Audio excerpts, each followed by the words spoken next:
used to breed the American Bulldogs. So obviously I was looking for the origins of the dog. I learned a lot about Alenort dogs and so on, and when I got into the Uli Kutta, well, my first thing was I used to try to find the original Bulldog. That was my aim as a youngster, try to get the original Bulldog, get the original dog back on its form, bring it back to the United Kingdom. Anyway, after I left that, before that, I was into the BK anyway. I was always looking for that dog. If I could find that perfect dog here, it might be my luck, because I heard about them bringing them over to India. But obviously, being a young boy, you don't really have much understanding about history. You don't look into things. But when I got into the Uli Kutta, my first thing was do your research, look into the history, find out everything about it that you possibly can. And if that means that you have to stay up all night, so be it. What I learned from the Uli Kutta was that their nature is completely different to any other breed. They've got characteristics of other breeds that are not even mastiffs. They've got intelligence of that. So it interested in me more. And not just that, I thought to myself, hold on a minute, I'm trying to put the British dogs out there. Why not I go back to Pakistan and do theirs? I mean, I'm British, I'm born British. Family's been here since the 50s. But Pakistan is where our roots are. So I thought, you know what? I'm struggling here with the British breed, so let's go Uli Kutta. Started looking at dogs, and eventually I found one guy, he imported one. The bitch wasn't all that, but I know all the pedigree, I know the whole bloodline, so I found out everything, and then I decided to purchase a Uli Kutta and go down that route. And I've never looked back, and I don't think I ever will. For the size and everything, that dog won't even flinch. It will not touch anybody. I've done tests with my friends' children. I've put their babies, their babies are there. I'm there as well. They're sitting with the baby. The dog will not even look at the baby, won't even touch the baby. My friend's 2-year-old, I think she was 2 or 3 years old, I think she was. And I said to him, he goes, look, she loves your dog. Can she walk him? I said, of course she can. Walk her, sorry. So anyway, she decided to walk her, and I was like, you know what, let me hold the lead, because she really pulls. But Sean, what I learned was that day I saw this, she didn't pull. She didn't pull at all. She knew that a child was holding her. So naturally, their intelligence is so good. Their scent, they can pick up on things. Mm-hmm. Okay, their guarding ability is amazing. You could tell, you get them soppy eye look that the dogs give you when you tell them off. Yeah, they're so good at doing that. They're good at telling you that there's something wrong. They will tell you when there's an issue. They will tell you, look, I've got an issue. They will approach you. They will keep bugging you. The thing about the Uli Kutta, the greatness about the Uli Kutta is such an amazing companion if it's brought up properly. Now, what we got to remember is, this is where we make a mistake. The Uli Kutta has not been domesticated for thousands and thousands of years. How has it not been domesticated? Because in Pakistan, there's one keeper. You bring the dog out, walk him around, exercise him, put him back in. They prepare him for the game. That's all that happens. The dog doesn't get told, sit down, give me paw, do this, do that. It wouldn't do that. They don't teach them that. So what happens is the dog becomes more or less wild. But when we bring these dogs over, we instantly, our initial thing is, the dogs, it's just a dog. No, it's not just a dog.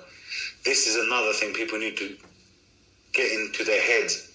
It is a wild dog that has never been tamed. You will have to make effort with it. You will have to give time to the breed. Eventually when generations go on, they'll be more tamed. But for now, Uli Kutta owners need to know this, that these dogs are not general, domesticated dogs. Mm-hmm. You know, because in Pakistan, people don't keep them in their houses. They keep them on their roof, or they keep them in kennels, and so on. And majority of people who have these are landowners. You know, like Uncle Bob from down the road, he won't have it. He'd rather have a German Shepherd or a Rottweiler than a Bully Kutta, because they don't understand the qualities of this breed. Mm-hmm. They don't understand it because no one's taught them. No one's given them the chance. They have not given the breed the chance to show its true beauty. Well, they drool, but they don't drool heavy. Their coat is very thin, coarse coat, so, you know, it's minimum shredding of the coat. Mm-hmm. You know, don't get me wrong, when they do shake that muzzle, you do get a lot of drool. They do surrender to command. A lot of people will say to you, no, they won't surrender to command, because what happened was, when I got the Bully Kutta, a lot of people said, right, you're going to have problems, mate. These dogs are stubborn. You can't tame this dog, this, that, and the other. But I proved it. I showed everyone. Mm-hmm. I showed everything that this is how the Bully Kutta is, you know. But one thing I must say, the Bully Kutta is not for an unexperienced owner. Mm-hmm. It's not for anyone, because what it is, the strength in the dog, if it wants to go, it will drag a 16-stone man flat on his face. Mm-hmm. They like to sleep a lot. They love sleeping. If they could sleep all day, they would sleep all day. But the thing is, when you take them out, that dog is gone. Mm-hmm. So it's like having an English bulldog in your house, and then when it's gone out, when you take that English bulldog out, it turns into a lurcher. Right. That is exactly what they are. Mm-hmm. That is exactly what they are. They've got natural guard instincts. You know, they will protect their family at any cost. We need to be, for Bully Kutta owners, we need to be genuine people who are willing to make the commitment and who are willing to take the breed further. There's no point in you owning a Bully Kutta if you cannot handle the breed. If you just want a dog to be a macho man, or if you want to own the dog just to say that I've got a Bully Kutta, you might as well close that chapter and go and get yourself a Staffy or a Pit Bull.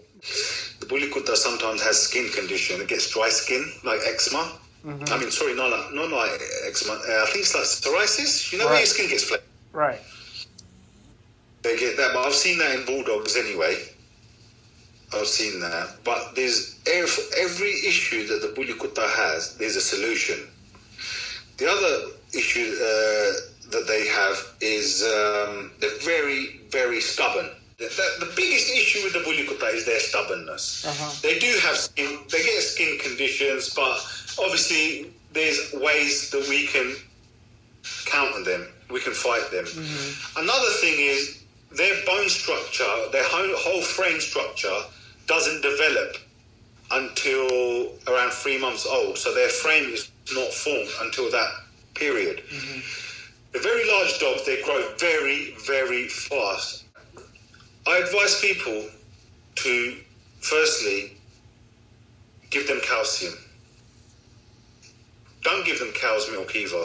A lot of people like to give them cow's milk. Don't give them that. It's high in lactose. Right. Goat's milk is good. If you want to give your dog's milk, give it goat's milk. Mm-hmm. You know, we all know, all dog men know that goat's milk is the best for dogs. We all know that. Mm-hmm. We don't need no scientific proof for that. Yeah, it is vicious. And it is a protector of office property. It will protect his family. But the Bully Kutta, only on the last minute will that dog do anything. But I don't really see a negative side to them, unless you want to say that their bark is so loud that it will scare your neighbours, if you want to say that's negative. And when they cry, trust me, they whine. It's like a baby. I'm not even joking. And it's horrible, because you're thinking, hold on, where's that coming from? Is that my dog or is that a baby? So if you want to put that as a negative, by all means, that can be a negative. They're easily maintained. You can easily look after them. But if you want to work with them, you've got to train. You've got to work hard with them. It's with anything. You put effort into it, you get results. If you don't want to put effort into it, you ain't getting no results. Okay, viciousness. is vicious towards other dogs. Yeah, they are. But this is naturally in them. Male dogs naturally, even if you look, there's other breeds out there.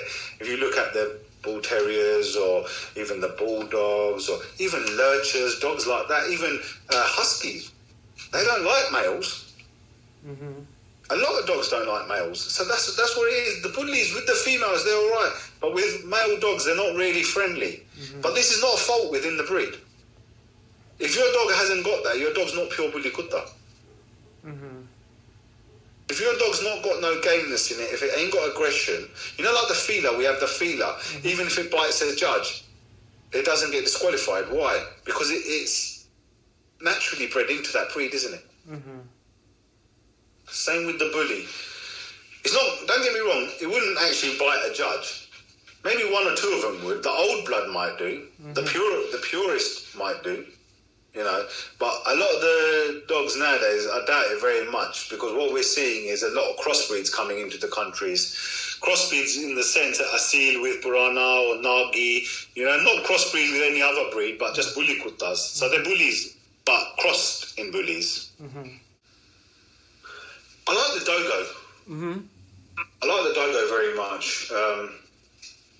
I see a lot of, I mean, with the dogo, I know like how the brothers made up the breed themselves and how they used, you know, certain dogs to make up, and one breed's extinct today. But when I look at that breed, I see bulldog, mm-hmm. I see mastiff, I see pit bull, I see everything into one, more or less. You know, the only thing missing from it is probably, you know, what I see in the BK. I don't see that in the dogo. But my ideal dog, I'll be honest with you, I would like them. I would like them. Mm-hmm. That, Sean, it's only because you put me on the spot. Mm-hmm. And that's coming from the top of my head, you know.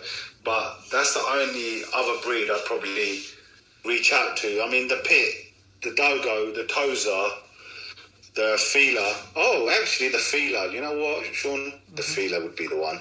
Mm-hmm. The feeler would be the one. I'll tell you why. Because within the feeler, there's a lot of characteristics within, same as the bully Kutta. Not just that. Also, when we measure the cranium and the muzzle of the bully Kutta, it's a 1-to-1 ratio, same as the feeler. Mm-hmm. So, to me, that's a very close relative. But that's the only two options I've got there, the feeler or the dogo, to be honest with you. I'm saying I love the Patterdale Terrier. Okay. I love it. Yeah. Such an amazing little thing. I mean, cuddly, game, beautiful. Oh, you know what? There's just something about that breed. My friend owns one, actually, and I'm just like, you know what? I'm mesmerised by your dog. I really like it. So that's probably where I'd go. I'd probably go for that. I wouldn't never go down the Frenchie and all that, because too much inbreeding, this, that, and the other. Yeah. But where's a Patterdale? Oh, what an amazing dog. Yeah.